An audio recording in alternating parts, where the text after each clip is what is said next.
Opa, vamos revisar um pouco mais sobre citologia. A aula de hoje, gente, é sobre núcleo interfásico. Vem revisar a biologia comigo agora.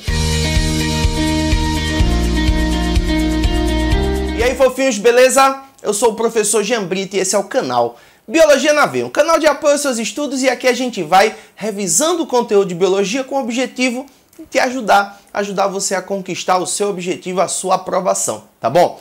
Pessoal, hoje a aula é sobre núcleo interfásico. É uma aula importante sobre citologia, tá? Primeiramente, tá, pessoal, só para reforçar para vocês, o núcleo interfásico é o núcleo de uma célula em intérfase. Hoje, o que é intérfase? Intérfase é o período do ciclo celular no qual a célula não está sofrendo divisão. É o período do ciclo celular onde a célula vai apresentar maior atividade metabólica, tá?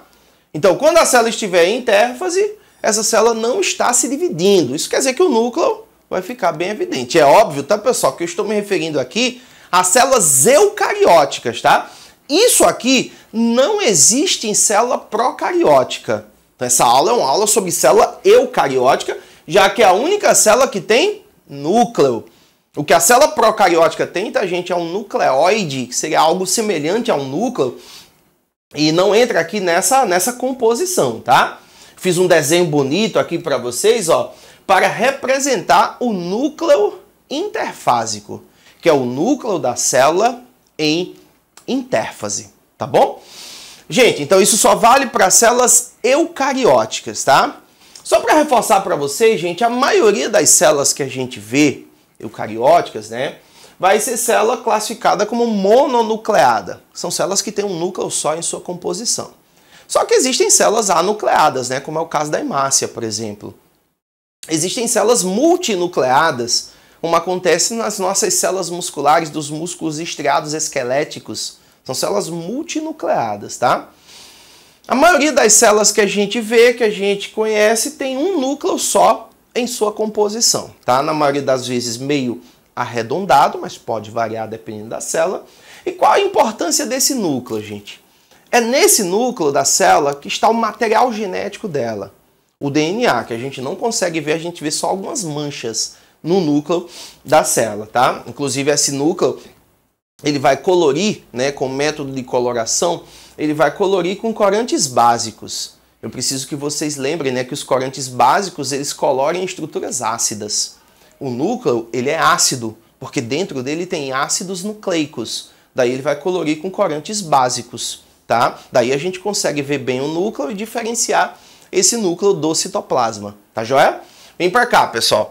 Na composição de um núcleo interfásico, a gente vai encontrar a carioteca.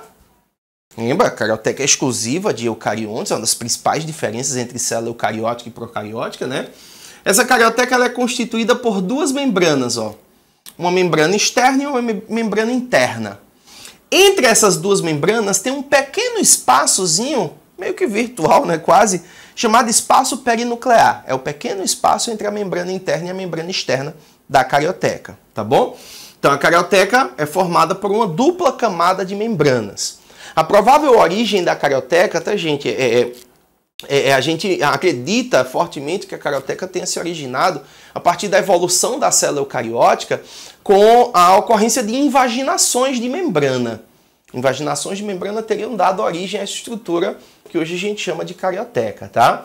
Essa carioteca, gente, apesar dela ser uma dupla camada de membranas, ela não dificulta tanto a passagem de substâncias, né? Porque na estrutura da carioteca a gente encontra furinhos, que são os poros, ou anules, ali presentes, tá bom? Por sinal, quanto mais poros tiver por micrômetro quadrado, a tendência é que essa célula tenha maior atividade de síntese proteica, né? Porque vai ter mais substância sendo trocada entre núcleo e citoplasma. Aqui dentro é o núcleo, aqui fora é o citoplasma, nessa representação do desenho, tá bom? Então os poros, eles possibilitam trocas de substâncias entre núcleo e citoplasma, beleza? Interessante aqui, tá, gente, que além da carioteca, que está aparecendo bem aqui, a gente tem uma estrutura densa, geralmente arredondada, dentro do núcleo da célula, que a gente vai chamar de nucleolo. Eu queria que vocês lembrassem, né? Esse nucleolo, ele é um local de intensa síntese de RNA-R, ou rRNA, você pode chamar assim também, que é o tal do RNA ribossômico.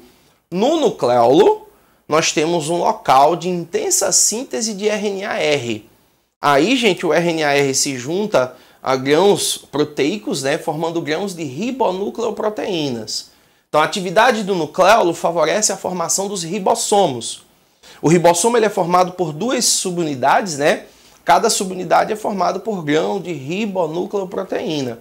Então, quanto mais desenvolvido for o nucleolo, maior tende a ser a atividade de síntese proteica da célula também, porque ele é o grande responsável pela formação dos ribossomos, já que ele produz muito RNA-R, que é o RNA ribossômico, tá bom? Geralmente vem um nucleolo por núcleo. Dentro desse núcleo, tá, gente? Percebam, eu coloquei umas manchinhas, porque não dá para ver nada tão evidente, tá? Essas manchas mais escuras que aparecem dentro do núcleo, a gente vai chamar de região heterocromática. É onde a gente encontra a heterocromatina, que é aquela parte da cromatina que permanece condensada mesmo durante a intérfase. E isso causa algumas manchas no núcleo. A região que você não consegue ver, tá, gente? A eucromatina, você não consegue ver ao microscópio óptico, porque ela é muito fininha. A essa região onde não tem a mancha, a gente pode chamar de região eucromática, que é onde está também o nucleoplasma. O nucleoplasma está distribuído por toda a estrutura do núcleo, tá, gente? O nucleoplasma é a matriz fundamental do núcleo. É como se fosse um citosol, mas que dentro do núcleo. O citosol é a matriz fundamental do citoplasma. E o nucleoplasma é a matriz fundamental do núcleo, como se fosse uma gelatina, um fluidozinho, onde esses componentes todos ficam mergulhados. Quem quiser anotar aí, tá, gente? Anota aí no caderninho. Nucleoplasma também pode ser chamado de cariolinfa. Cariolinfa, tá? Então, é a matriz fundamental de dentro do núcleo. Gente, aqui no meu desenho, eu representei também para vocês o retículo endoplasmático rugoso. Ele não faz parte do núcleo, tá? Mas eu fiz questão de representar ele aí, porque muitos autores citam essa, digamos assim, essa íntima relação que existe entre o retículo endoplasmático rugoso e a carioteca. Olha a proximidade entre os dois, tá? Então existe uma íntima relação entre eles. Retículo endoplasmático rugoso, esses pontinhos que tem na superfície dele são ribossomos. Por sinal, a gente pode encontrar, ó, alguns ribossomos aderidos à superfície externa da carioteca também, aí como está nessa representação esquemática. Lembre-se, o núcleo da célula é que contém o material genético da célula, que é responsável pela hereditariedade, responsável pela expressão dos genes, né, coordenando, digamos assim, o funcionamento da célula como um todo, tá bom? Pois bem, pessoal, essa foi a nossa aula sobre núcleo interfásico. Se ficou alguma dúvida, deixa aí nos comentários. Se gostou da aula, deixa aí o comentário também, se inscreve no nosso canal, compartilhe os nossos vídeos e clica no sininho, porque toda semana tem novidade aqui no canal, toda semana tem aula nova, seja com resolução de exercícios ou até com aulas teóricas, tá bom? Se gostou dessa aula, gente, vai lá, me segue no Instagram, @Gianbrito. Lá a gente também tem um monte de dica importante para vocês todas as semanas. Vamos juntos nesse projeto da sua aprovação. Um grande abraço e até a próxima aula.